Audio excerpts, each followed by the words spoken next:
Bonjour à tous et bienvenue sur boursicoté.com pour cette nouvelle analyse technique du CAC 40 en point matinal avec une configuration qui a l'air de vouloir prendre la hausse. Hier on a ouvert assez bas avec une tentative donc de rebond pour limiter un petit peu la baisse et puis ce matin on vient ici marquer un contact avec la zone ici des 6137 points avant un léger retrait ici qui est constaté depuis à partir d'une heure environ du début de la cotation.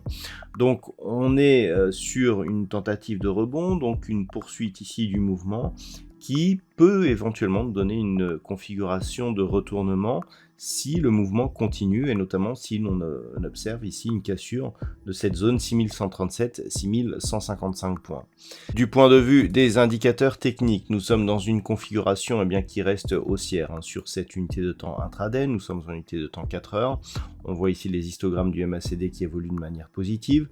Le RSI qui était initialement sur une dynamique de sortie ici de cette zone de survente en train de se neutraliser. On reste toutefois au-dessus donc de la zone de survente dans une configuration qui, je dirais, enlève un petit peu de dynamique au mouvement haussier actuel.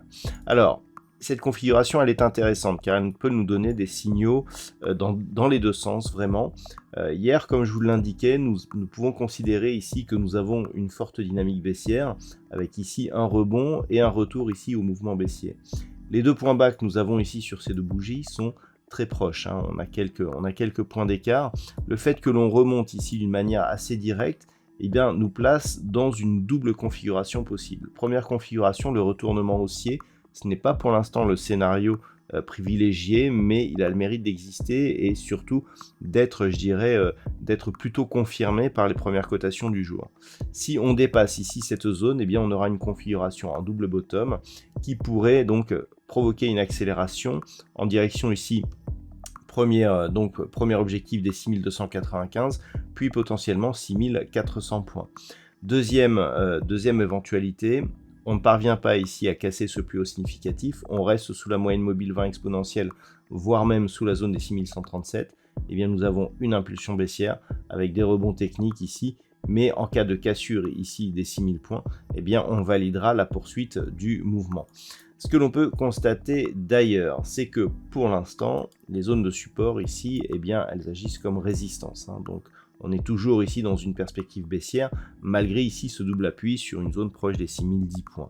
Mais si les cours venaient à casser aujourd'hui cette zone ici, 6137, 6155, ce serait ce scénario de retournement qu'il faudrait guetter, puisqu'il est tout à fait possible. Donc ça, c'était une éventualité technique qu'il faut absolument observer. Et puis, tant que l'on est ici entre 6010 grossièrement et 6160-70 sur cette partie haute, on est dans une espèce de zone de neutralité, mais la prédominance reste baissière du fait ici de cette impulsion et donc de la cassure du retracement à 61,8% de Fibonacci sur la précédente dynamique haussière. Voilà donc ce que l'on peut dire d'un point de vue technique sur cette configuration. D'un point de vue microéconomique, donc au niveau du marché des entreprises, les valeurs à profiter de cette hausse sont surtout des valeurs industrielles. Nous avons Saint-Gobain, Kering, Worldline, Unibail-Rodamco ou Legrand qui trust les 5 premières places du palmarès. On a le secteur bancaire qui est plutôt bien placé. Et puis du côté des fortes baisses, nous avons Total Energy, malgré une certaine stabilité des cours du pétrole par rapport à hier. On a tout de même un peu rebaissé, donc Total Energy perd un petit peu. Et puis derrière, nous avons ST Micro, Engie, Thales ou Veolia Environnement.